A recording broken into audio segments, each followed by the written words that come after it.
So imagine you are a native person who is, this is like the 1800s, and you're minding your own business, just chilling, and you get colonized, okay? So people come over from a different country and they decide to start incorporating their laws, their values, their worldview, and everything about them. They start imposing it onto your society. And you're like, wait, we have our own way of doing things here, right? And so you butt heads naturally, right? You're going to want to stand up for what you believe in and for the lifestyle that you've cultivated. So this is what we call cultural conflict, okay? It is when we have two cultures that are meeting each other and they become at odds, or there is a conflict between them. And this happens in Shooting an Elephant because the story mainly has to do with what? What are we studying about in this unit? I'll give you a second. 1, 2, 3. We're talking about colonialism, okay? When you have colonialism, when you have one culture that takes over another, that colonizes a space, you're going to have conflict. You're going to have war. You're going to have battles. You're going to have either a meeting of the minds or a conflict of the minds. And in this case, there's a lot of conflict. So what you need to know for your test is that a cultural conflict is the struggle between groups with different social, economic, or historical social positions.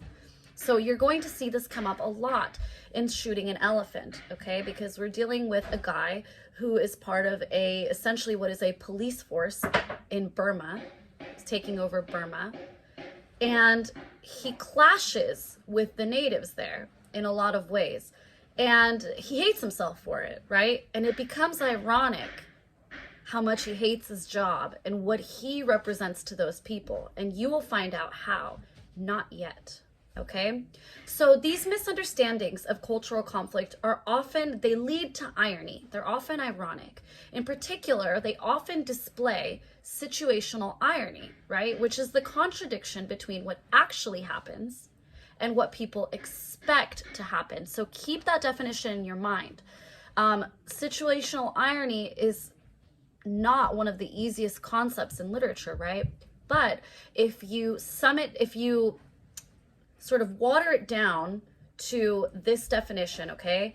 What reality versus expectation, the contradiction between what actually happens and what people expect. So what do the soldiers expect to happen when they get there?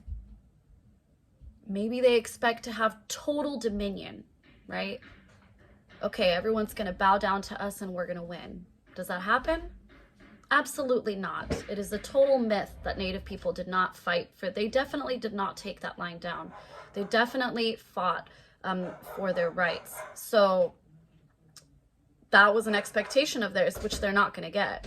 And you will see how this young soldier expects to have this position of power where he's respected and he's doing the right thing and he's bringing these ideas to a culture that is lost. But his expectation is not reality. The reality is that he is going to be haunted by the way these native people make fun of him, okay?